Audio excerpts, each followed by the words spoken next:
प्यारे बच्चों, कैसे हैं आप सभी लोग। मैं अर्जुन सक्सेना आ गया हूं लेके is matter around us pure में, that is to be a not last topic, लेकिन इसके बाद एक टॉपिक हम लोग और पढ़ेंगे, उसके बाद is matter around us pure को समाप्त करेंगे। सो आज की क्लास में हम लोग क्या पढ़ने वाले हैं सर? आज की क्लास में हम लोग पढ़ेंगे बेटे चेंजेस के बारे में, और जिसमें चेंजेस हमारे दो प्रकार के होते हैं, वो हम दोनों प्रकार को देखेंगे, दैट इज फिजिकल चेंज और केमिकल चेंज। सबसे पहले अगर मैं बात करूं कि सर चेंजेस होता क्या है, चेंजेस का मतलब होता है कि एक चीज जब दूसरे चीज में कन्वर्ट हो जाए, उसी को तो हम लोग चेंजेस कहते हैं। वो अलग बात है कि वो चेंजेस को मेरे को डिस्टिंग्विश करना होगा, that is a physical change और अ केमिकल चेंज। सर एक बार फिर से बताओ, मैंने कहा बेटे let suppose that is a pen, और इस पेन को अगर मैं दो भागों में तोड़ दूं, दो टुकड़ों में तोड़ दूं, तो अब आप देखोगे कि इस पेन का चेंजेस हो गया, इस पेन में चेंजेस हो गया। बात समझ में आ रही है? वो अलग बात है कि हम बाद में उसको कहें कि दैट इज अ फिजिकल और अ केमिकल चेंज। क्या सर हमारे डे टू डे लाइफ में भी चेंजेस देखने को मिलते हैं? हर सेकेंड आपके चेंजेस देखने को मिलते हैं। फॉर एग्जाम्पल, अगर यहां पे लाइट जल रही है और इस लाइट को जलने के बाद मैं बंद कर दूं और जलाऊं फिर बंद करूं, जलाऊं फिर बंद करूं, that is also a kind of a changement. क्या यहां पे चेंजमेंट हो रहा है? हां बेटे, लेकिन ये कौन सा चेंजमेंट है? That is to be a physical और अ केमिकल, वो आज की क्लास में हम लोग देखेंगे। बात समझ में आ रही है? तो चेंजेस का डेफिनेशन अगर बोला जाए तो क्या होता है? चेंजेस मींस अगर कोई एक चीज दूसरी चीज में चेंज हो रही है without leaving their inherent property. मतलब क्या है सर? मतलब ये बेटे, जैसे कि फॉर एग्जांपल अगर मैं शुगर हूं, अगर मैं चीनी हूं, तो चीनी का मतलब क्या है कि वो हमेशा मिठास देगी। क्या देगी? मिठास देगी। तो अगर वो मिठास की प्रॉपर्टी मैं कोई चेंजमेंट के बाद नहीं दे पा रहा हूं, that is considering as a chemical change. Otherwise वो हमारा क्या कहलाएगा? Physical change. होता क्या है सर? देखो, in our body today life we can see a number of changes taking place around us. बिल्कुल सही बात है, जिसमें से कुछ चेंजमेंट में हमें न्यू सब्सटेंस मिलता और कुछ चेंजेस में हमारा जो सब्सटेंस है वो वैसे का वैसा ही रहता है। अब अगर बात करा जाए, यहां पे एक वर्ड मैंने बोला, that is a new substance. So new substance का मतलब है that kind of a changement is considering as a chemical change.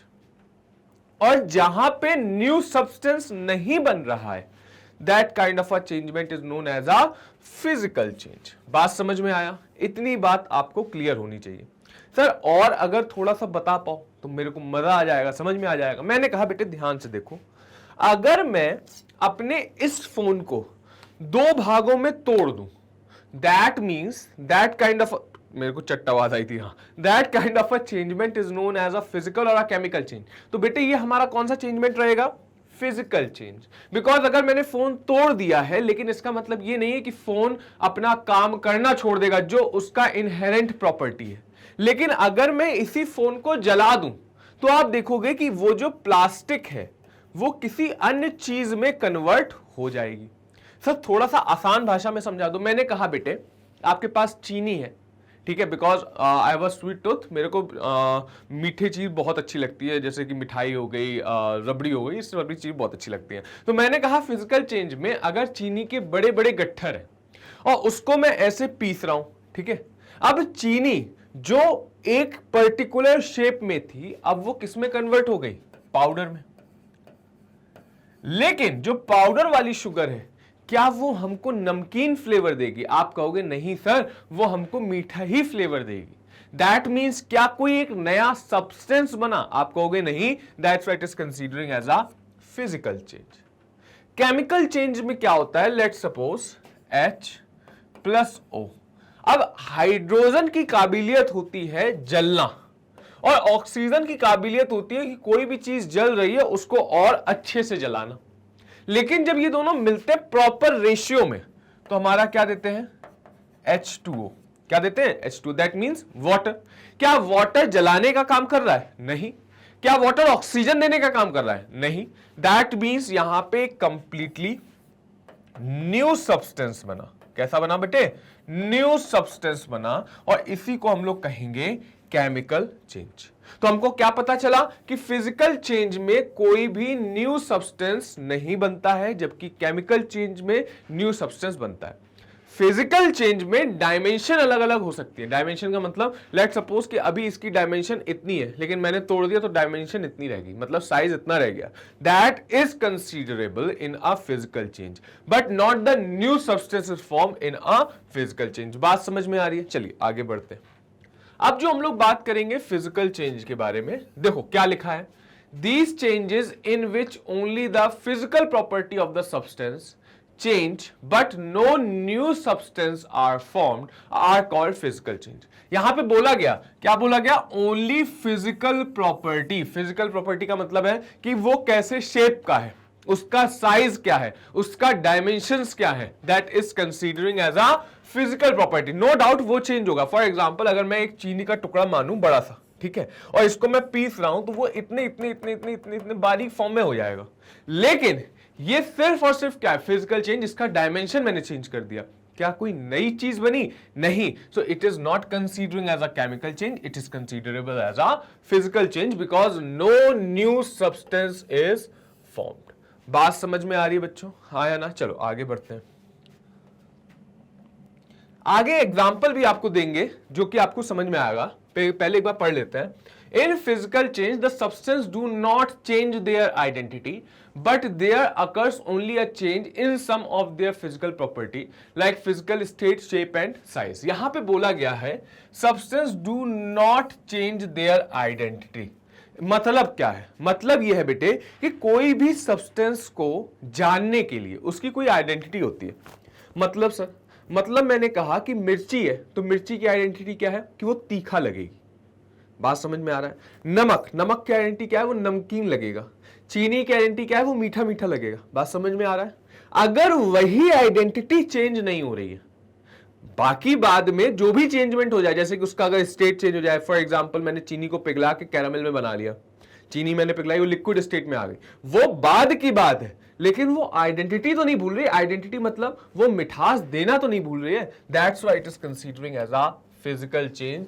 Physical property कौन कौन सी होती है सर? स्टेट हो गया, शेप हो गया, साइज हो गया। अगर ये प्रॉपर्टी चेंज होती है that's why it is considering as a physical change but no new substance form. और साथ साथ वो अपना आइडेंटिटी नहीं चेंज करती है। Identity is very very important. Next हम लोग पढ़ते हैं। After the physical change has occurred, the substance can be easily converted back to their original form by some physical process. Thus, physical change are temporarily hence can be easily reversed. जब मैं ये point पढ़ाता हूं ना बच्चों को, तब बच्चे मेरे से ये पूछते हैं कि सर लेट सपोज कि मैंने एक पेज लिया, उस पेज को फाड़ा, मैंने यहां पे फिजिकल चेंज कर रहा हूं तो इस पेज के कई सारे मैंने टुकड़े कर दिए। एक टुकड़ा, दो टुकड़ा, नहीं 4 हो गए थे, 6, ऐसे मैं टुकड़े सर करते जा रहा हूं। अब आप देखो कि यहां पे डायमेंशन मैंने बुरी तरह से चेंज कर दी। डायमेंशन मैंने बुरी तरह से चेंज कर दी। पहले मेरे पास इतना बड़ा पेपर था, अब इतने इतने पेपर है। क्या इसको रिवर्स्ड कर सकते हो? हमने कहा बिल्कुल कर सकते हैं। क्या उतने ही डायमेंशन का पेपर बना के दे सकते हो? मैंने कहा बिल्कुल बना सकते हैं। उसका भी एक मेथड होता है, आप इसको पीस दो, पीसने के बाद इसको गीला करके पीसो तो आपको एक लिक्विड लिक्विड जैसा चीज मिलेगा, तो उससे हम लोग दोबारा पेपर बना सकते हैं। So that kind of a changement is known as a physical change because इसमें जो चेंजमेंट हुआ है, हम डायमेंशन में जो चेंजमेंट करे हैं उसको रिवर्स कर सकते हैं बाय द फिजिकल मेथड। इतनी बात आप लोगों को समझ में आ रही होगी। सर एक बात बता दो, अभी जो आपने चीनी पीसी, या फिर फॉर एग्जाम्पल मैं आगे के एग्जाम्पल की बात करता हूं, लाइक मेरे पास आइस है और आइस को जब मैं बाहर रखता हूं तो it will converted into water. तो सर मेरे को बताओ कि आइस जो कन्वर्ट हो रही है वाटर में, क्या वाटर से आइस को वाटर आइस में कन्वर्ट करी जा सकती है? बिल्कुल करेक्ट करी जा सकती है। बाय टेम्परेचर आप डिक्रीज कर दो, अपने आप हो जाएगी। अब मेरा यहां पे एक प्रश्न है, वो प्रश्न बेसिकली यहां से रिलेट नहीं है लेकिन एकदम से आया तो मैं पूछने पे मजबूर हूं। Late suppose that is a bottle. ये क्या है मेरे पास? बॉटल। इस बॉटल में जब हम वाटर को यहां तक फिल करते हैं, ठीक है, वाटर को यहां तक फिल करते हैं और जब हम इसको जमाते हैं तो आपने देखा होगा कि जो बर्फ है वो ऊपर तक आ जाती है। कहां तक आ जाती है? इतने एरिया को और कवर करके ऐसे उठ जाती है। ऐसा क्यों होता है कि पानी तो भाई साहब मैंने इतना लिया है लेकिन बर्फ तो ऊपर तक आ रही है, तो पानी का क्या, पानी बढ़ जाएगा कि अगर वाटर से अगर हम लोग आइस में कन्वर्ट कर रहे हैं तो इन दैट केस क्या हमारा पानी बढ़ जाएगा? बात तो समझ में आनी चाहिए कि सर ऐसा हो सकता है क्या? नहीं बेटे, ऐसा कुछ नहीं होता है। जब वाटर से आइस का कन्वर्जन होता है ना तो बीच में एयर ट्रैप हो जाती है आइस के, दैट्स वाई वो बर्फ हमको ऊपर की ओर जाती हुई दिखती है। तभी आप देखना आइस सॉलिड होने के बावजूद क्या सिंक होती हैं? बहुत सी आइस हो भी जाते हैं, उसका भी रीजन बताऊंगा, लेकिन जिसमें इम्प्योरिटीज होती हैं, और इम्प्योरिटीज का मतलब लाइक गैसेस वगैरह वगैरह, वो सारे के सारे बर्फ हमेशा फ्लोट करते हुए दिखाई देते हैं बिकॉज उनकी डेंसिटी कम हो जाती है। बस बता दिया, वैसे यहां से कोई भी लेना देना नहीं था उस चीज का। ठीक है, आगे बढ़ते हैं बेटे। That is again the example. अब आपको सारे के सारे एग्जाम्पल दिखेंगे। अगर मैं दिखा रहा हूं मेल्टिंग ऑफ आइस, तो आप यहां पे देख रहे हो कि ये जो आइस है ये मेल्ट होगी किसमें? वाटर में। और यही वाटर मेरा किसमें मेल्ट, वो फ्रीज हो जाता है आइस में। अगर प्रोसेस चेंज हो रही है देन रिवर्स हो रहा है, कुछ चेंज हो रहा है देन रिवर्स हो रहा है, चेंज हो रहा है देन रिवर्स हो रहा है, that is considering as a physical change. उसको हम लोग किस नाम से जानते हैं बच्चों? फिजिकल चेंज के नाम से। नेक्स्ट हम लोग बात करते हैं, यहां पे देखो ना बोला गया है when ice is heated it melts to form liquid water through both ice and liquid are looks different. Correct बात है, आइस हमारा सॉलिड स्टेट में लगता है, वाटर हमारा लिक्विड स्टेट में रहता है, तो स्टेट तो कंप्लीटली हमारा चेंज हो गया। They are made up of same water molecule. In other word no new substance is form during the melting of ice. अगर मैं बात करूं आइस जो हमारी मेल्ट होके किसमें कन्वर्ट हुई? वाटर में, तो भाई मेरे आइस के अंदर भी पानी के मॉलिक्यूल हैं और वाटर के अंदर भी H2O ही है। जब कोई न्यू सब्सटेंस नहीं बन रहा है, बस स्टेट का कन्वर्जन हो रहा है, तो कैसे हम लोग कह देंगे कि ये हमारा फिजिकल चेंज है? ये हमारा क्या रहेगा बच्चों? केमिकल, कैसे कहेंगे हमारा केमिकल चेंज है? ये क्या रहेगा बच्चों? Physical change. ठीक है, यहां पे देखते हैं Thus, melting of ice to form water is a physical change. Conversely, when water is cooled in a refrigerator, freezes to form ice. Thus, freezing of water to form ice is also considering as a physical change. वही चीज है कि ice को अगर आप पानी में, पानी को अगर आप आइस में कन्वर्ट करो, that is considering as a physical change. जल्दी से एक बार रीड करो ये बेटे। अब हम लोग नेक्स्ट एग्जाम्पल देखेंगे। अभी सिर्फ एग्जाम्पल की ही बात हो रही है। यहां पे अगर आप देख रहे हैं तो मैंने लिया boiling of water. Boiling of water में अगर आप देख रहे हो कि जैसे मैं पानी को उबाल रहा हूं, पहले नीचे आग तो लगाओ सर, लो बेटे आग लगा दी। ठीक है, अब मैंने नीचे जब आग लगाई तो you can see that water converted into water vapour and that process is known as a vaporisation. अब आप देख रहे हो कि यहां पे लिक्विड स्टेट से मैं किस में कन्वर्ट करा रहा हूं? गैसियस स्टेट में। हाँ या ना? अब ये जो शीट मैंने लगाई, ये वाली जो शीट मैंने लगाई, इस शीट का काम क्या है कि ये जो वाटर वेपर्स मेरी बनी है, दैट मींस जो गैसियस स्टेट में वाटर है मेरा, उसको कंडेंस करके ये वापस से क्या बना रहा है? Liquid state. अब अगर आप इसमें देखो, जो पहला कन्वर्जन हुआ लिक्विड टू गैसेस में, लिक्विड में भी कौन से मॉलिक्यूल है? H2O। गैसेस में भी H2O। अब जो गैसेस से लिक्विड बन रहा है, दैट मींस जो कंडेंसेशन हो रहा है वो भी H2O। तो मतलब अगर आप देखो कि इसमें जो प्रेजेंट है या फिर जो प्रेजेंस है वाटर मॉलिक्यूल्स की, क्या वो चेंज है? नहीं। क्या कोई यहां पे नया सब्सटेंस आपको देखने को मिल रहा है? नहीं। So that kind of a changement is known as a physical change. Sir ये क्वेश्चन आते हैं, यहां पे क्वेश्चन आपको दिया रखेगा कि बताओ बेटे ये फिजिकल चेंज है कि केमिकल चेंज है, देन आपको बताना होगा। तो उसके लिए याद रखिए अगर कोई नया सब्सटेंस बन रहा है that means it is considering as a chemical change. अगर नया सब्सटेंस नहीं बन रहा है that means it is considering as a physical change. चलिए आगे बढ़ते हैं। यहां पे वही चीज के बारे में बताया गया। देखो क्या है, when water is heated it boils to form steam. Correct बात है, जब वाटर को हम लोग हीट करते हैं, गर्म करते हैं, तो वो हमारा स्टीम में कन्वर्ट होता है। Through both water and steam look different, they are made up of same water molecules that is H2O। Correct है, बिल्कुल करेक्ट है। अभी मैंने यही चीज आपको बताई है कि यहां पे सेम मॉलिक्यूल्स आपका बनेगा, that means H2O, H2O, H2O, H2O, कोई अदर मॉलिक्यूल्स नहीं बनेंगे। No new substance is formed during boiling of water to form steam. Thus, boiling of water to form steam is a physical change. Conversely, when steam is cooled, it condenses to form water. Thus, condensation of steam to form water is also considering as a physical change, because जब हम steam से दोबारा water बना रहे हैं तब भी जो इसमें मॉलिक्यूल है that is a H2O, no changement, so that is also considering as a physical change. बात समझ में आ रही है? चलो आगे बढ़ते हैं। प्रिपेयरिंग अ सॉल्यूशन, मतलब यहां पे आप देख लो, कुछ बच्चे समझते हैं कि जब हम नमक को पानी के अंदर डाल देते हैं सो वहां पे कंप्लीटली न्यू प्रोडक्ट बनता है।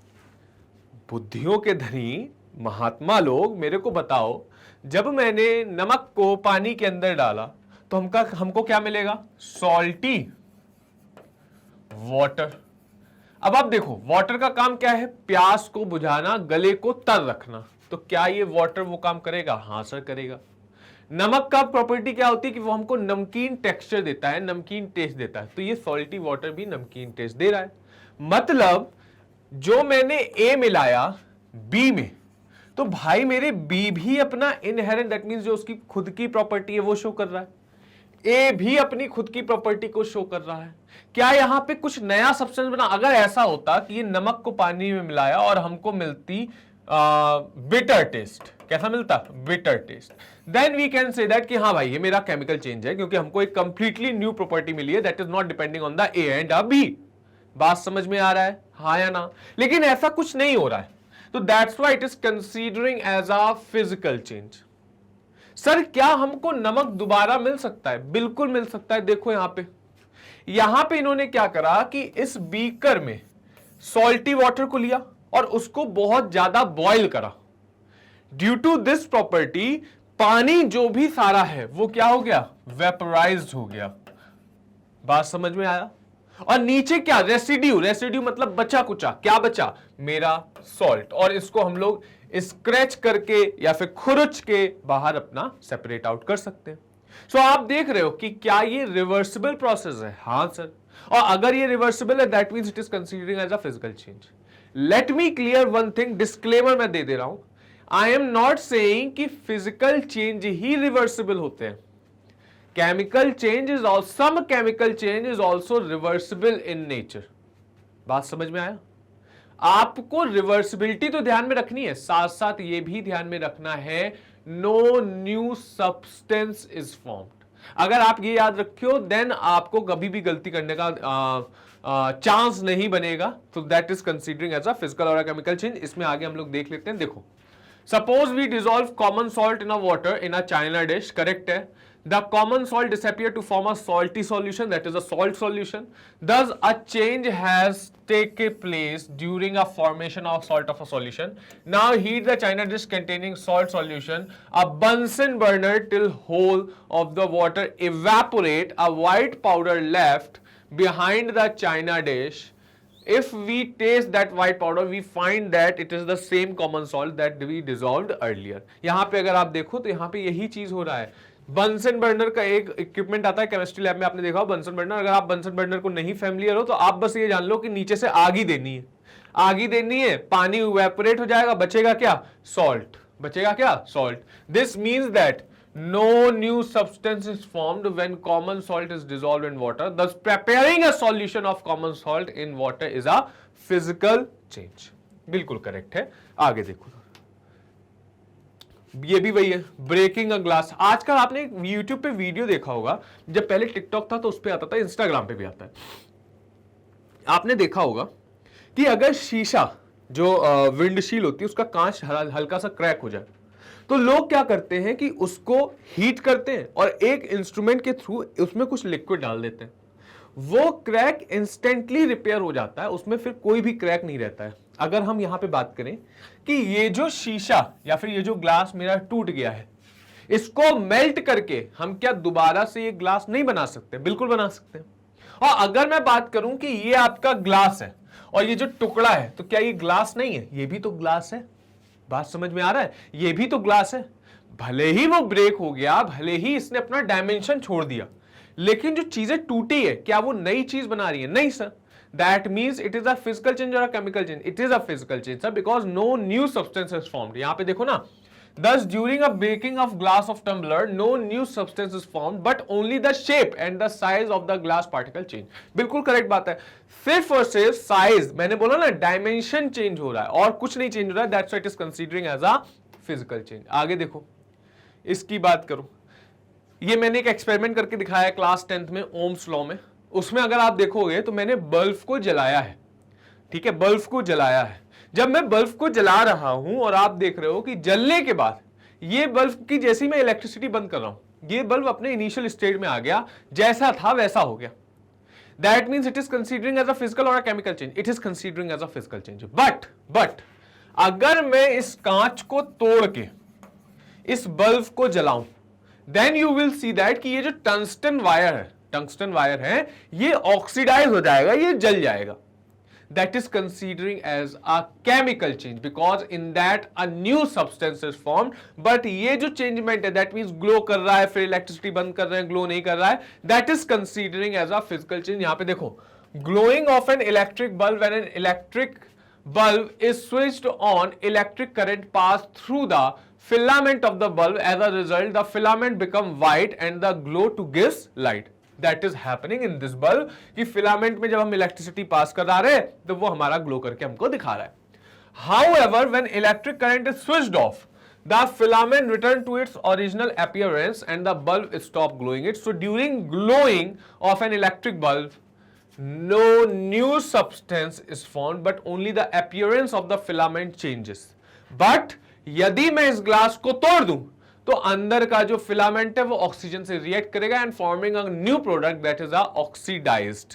वो क्या हो गया? ऑक्सीडाइज, जल गया। तो वहां पे क्या हो रहा है? Chemical change. सर इसके अंदर क्यों नहीं जलता है? बिकॉज बल्ब के अंदर इनर्ट गैस होती है। तभी आपने देखा हो ना दंगल में जो गीता थी, हाँ गीता जो थी, तो वो जब प्रैक्टिस होती थी, जब वो प्रैक्टिस नहीं करना चाहते थे तो वो पानी को ऐसे बल्ब के ऊपर मारते थे। क्यों? जलने के कारण ये बल्ब गर्म हो जाता है और जैसे ही मैं इसके ऊपर पानी डालता हूं तो आप देखोगे कि ये बल्ब का जो ग्लास है वो क्रैक हो गया एंड ड्यू टू दैट अंदर का फिलामेंट ऑक्सीडाइज हो गया। ऑक्सीडाइज मतलब जल गया। दैट मीन्स यहां पे वो दोबारा से जल नहीं पाएगा। उस चेंजमेंट को हम लोग कहेंगे केमिकल चेंज, लेकिन इस चेंजमेंट को हम लोग कहेंगे physical change because no new substance is formed. कोई भी नया सब्सटेंस आपका फॉर्म नहीं हो रहा है। आगे बात करते हैं। अब बात आती है बेटे केमिकल चेंज की, लेकिन उससे पहले आप जरा एक बार ये पूरा का पूरा देख डालो। चलिए बच्चों, अब हम लोग देखते हैं केमिकल चेंजेस के बारे में। तो केमिकल चेंजेस में क्या होता है? बहुत इजी है। Chemical changes in which a new substance are formed are called chemical change. Chemical change में हमारा बिल्कुल एक नया प्रोडक्ट बनता है, उसको हम लोग कहते हैं केमिकल चेंज। यहां पे देखो, in a chemical change the original substance मतलब जिससे चीजें मिलके हम कोई तीसरी चीज बना रहे हैं, that is considering as a original substance, loses their identities and get converted into a new substance. The new substance thus formed cannot be converted back into original substance by any physical process. Thus these kind of a changement is known as a chemical change। मतलब क्या है?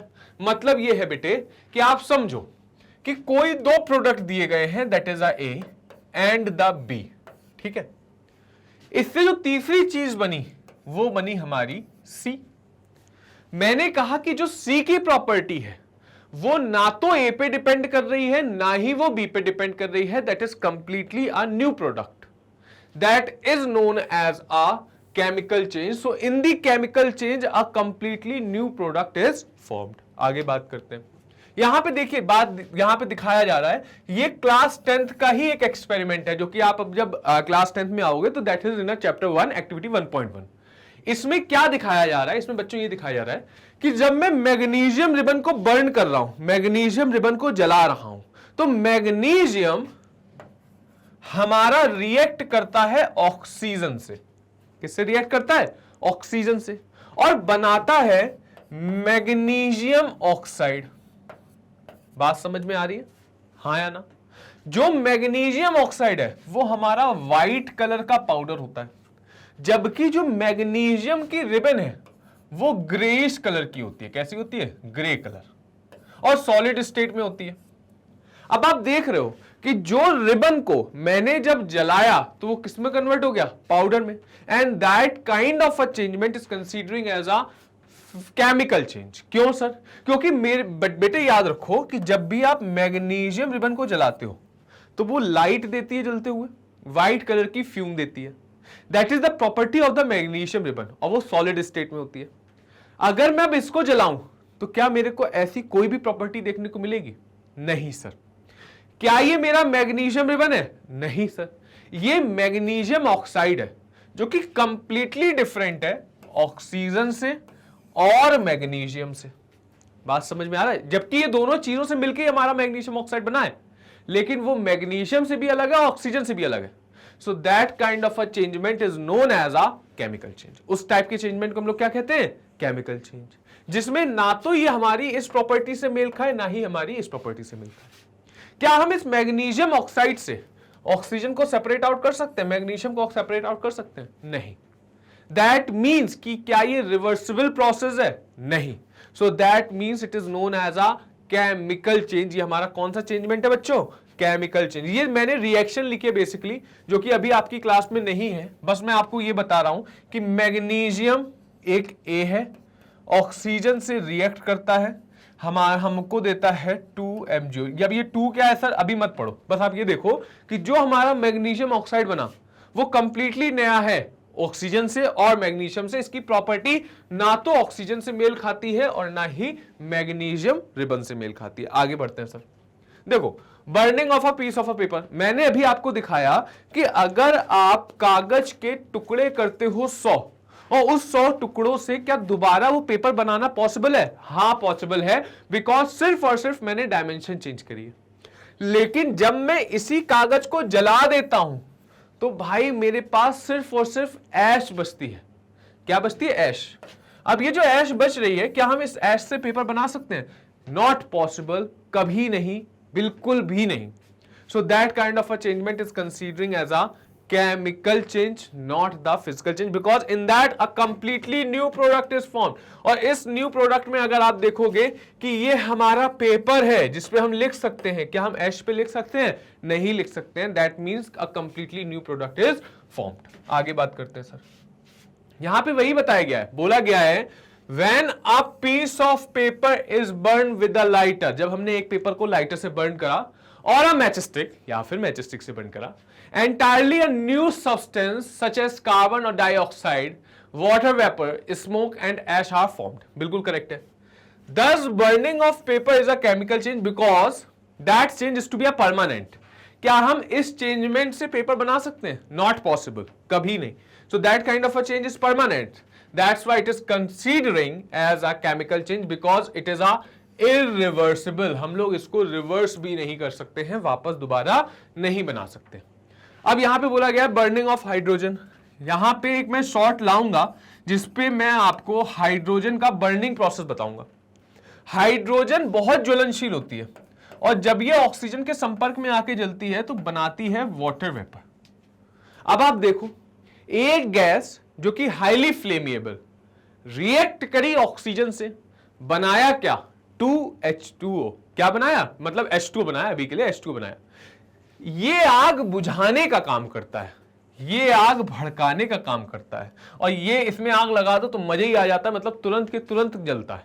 So that means जो हमारा new product बना, new substance बना, वो ना तो हमारा ए पे डिपेंडेंसी शो करा रहा है, ना ही हमारा बी पे डिपेंडेंसी शो करा रहा है। That means that kind of a process is considering as a chemical change. क्या ये रिवर्सिबल है? नहीं है भाई, बिकॉज यहां पे कंप्लीटली न्यू प्रोडक्ट बन रहा है। आगे बढ़ते हैं।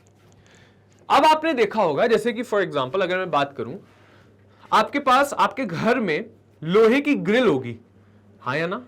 उस लोहे की ग्रिल में डेली के डेली नहीं, लाइक 6 महीने में एक बार हम लोग पेंट जरूर करवाते होंगे, और जब पेंट नहीं करवाते हैं तो उसका लाइफ स्पैन कम हो जाता है। ऐसा क्यों?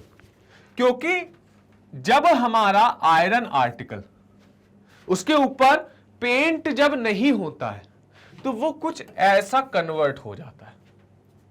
मतलब ये आयरन हमारा रिएक्ट कर जाता है एटमॉस्फेरिक गैसेस से एंड फॉर्मिंग आयरन ऑक्साइड, जिस प्रोसेस को हम लोग कहते हैं रस्ट लग गई, या फिर कहते हैं स्वदेशी भाषा में, हिंदी में जंग लग गई। कहते हैं ना शरीर में बैठे बैठे तुम्हारे जंग लग जाएगी, मतलब शरीर बर्बाद हो जाएगा, बेकार हो जाएगा। वही चीज यहां पे भी होती है।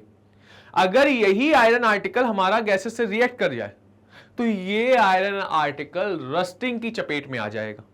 And that is not considering as a physical change, that is considering as a chemical change. क्या हम वापस से वो आयरन आर्टिकल नहीं बना सकते? क्या ये बना नहीं सकते हम लोग? नो डाउट बना सकते हैं, बट अगर लेट सपोज अगर ये 5 किलो का है और इस पे लग गई जंग, तो अगर हम रस्टिंग हटाएंगे so it will be like 4.5 kilo, मतलब कुछ ना कुछ घटके आएगा। और घटके क्यों आएगा? क्योंकि ऊपर जो ऑक्साइड लेयर है जब हम उसको हटाएंगे तभी तो हमें अंदर की लेयर मिल पाएगी। सो दैट डजंट मीन कि अगर हमें वापस मिल रहा है that means it is considering as a physical change. वापस मिल जाने का मतलब कि ये चीज से हम ये चीज बना सकते हैं ऊपर की लेयर को घिस के, लेकिन क्या हम ये रिवर्स करवा रहे हैं? नहीं, जो ऊपर की लेयर बर्बाद हो गई हम उसको बस हटा रहे हैं। So that is also considering as a chemical change, not a physical change, because यहां पे रस्टिंग हो रही है। रस्टिंग का मतलब हमने ऊपर वाली लेयर बर्बाद हो गई है। बात समझ में आ रहा है? हाँ ना? फॉर एग्जाम्पल जैसे मेरी डेथ हो जाए और डेथ होने के बाद मेरा अंतिम संस्कार हो और उसमें मेरे को अग्नि के हवाले करा जाए, तो अगर मेरी जो ऐश बनेगी क्या उससे दोबारा अर्जुन बन सकता है? कभी नहीं, पॉसिबल ही नहीं है। So that changement, burning process is also considering as a chemical change, क्योंकि जो ऐश बनी है क्या उससे हम दोबारा अर्जुन बना सकते हैं? नहीं बना सकते बेटे। धरती आसमान मतलब धरती आसमान पाताल एक हो जाए, आप नहीं कर सकते, नहीं कर सकते, नहीं कर सकते। आगे बात करते हैं। यहां पे है फॉर्मेशन ऑफ आयरन सल्फाइड। देखो यहां पे रिएक्शन भी दे रखा है, Fe+S gives FeS। मतलब अगर आप दो केमिकल को ले रहे हो, ये भारी भरकम हो गया है, ठीक है। मैं अगर सिंपल में करूं तो एक मैं आपको बताता हूं, CaO+H2O गिव्स CaOH का होल ट्वाइस। अगर आप यहां पे देख रहे हो ये है क्या सर? ये आपके घरों में यूज होती है, that is considering as a चूना, जिसको हम लोग कहते हैं क्विक लाइम। चूने को जब वाटर में रिएक्ट करवाते हैं तो हमको मिलता है स्लेग्ड लाइम, हाँ या ना? क्या अब ये पानी है? नहीं। क्या अब ये क्विक लाइम दैट मींस चूना है? नहीं। यहां पे कंप्लीटली न्यू प्रोडक्ट बन रहा है, हाँ। That's why it is considering as a chemical change. वही चीज यहां पे भी है, आयरन अलग है, सल्फर अलग है, दोनों को मिला रहे हैं, आयरन सल्फाइड बन रहा है। That means it is also considering as a chemical change, not the physical change. यहां पे देखो, since iron sulphide can not be converted by any physical process back to iron and sulphur, मतलब iron sulphide जो मेरा बना, अब ऐसा नहीं आयरन सल्फाइड बना है ऐसे आयरन सल्फाइड FeS बना मेरा, तो अब ऐसा नहीं कि FeS में Fe को तोड़ दो और S को तोड़ दो, ये हो गया भाई अलग अलग। नहीं पॉसिबल है, फिजिकल मेथड से नहीं पॉसिबल है। That's why it is considering as a chemical change. क्या होता है ये बेटे? Chemical change. बात समझ में आ रही है? आगे बढ़ते हैं और आज की सभा को यही समाप्त करते हैं। आज की क्लास में मैंने आपको फिजिकल चेंज और केमिकल चेंज में ढेर सारे एग्जाम्पल बताए और सारी की सारी चीजें क्लियर करने की कोशिश करी है। आई होप आपको सारी चीजें क्लियर होंगी और अच्छे से समझ में भी आई होंगी। So on my left hand side and on your right hand side you will C a bunch of courses, that is of course completely free of cost, जो कि आपको कहां मिलेगा? Link in the description box, साथ साथ app या फिर आप वेबसाइट पर भी जाके इन चीजों को सर्च कर सकते हैं।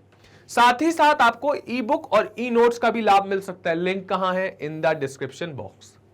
यदि आपको ऐसे हैंडसम लोगों के बारे में कोई भी जानकारी चाहिए, कोई भी चीजों के बारे में पता करना है, सो बेसिकली आपका काम क्या होना चाहिए? आपका काम सिर्फ और सिर्फ एक होना चाहिए कि इन चीजों को आप फॉलो कर लो, इन सारे के सारे ऐप को फॉलो कर लो। लिंक कहां है? In the description box. Like करें, शेयर करें, सब्सक्राइब करें। So this is it from my side. Bye bye.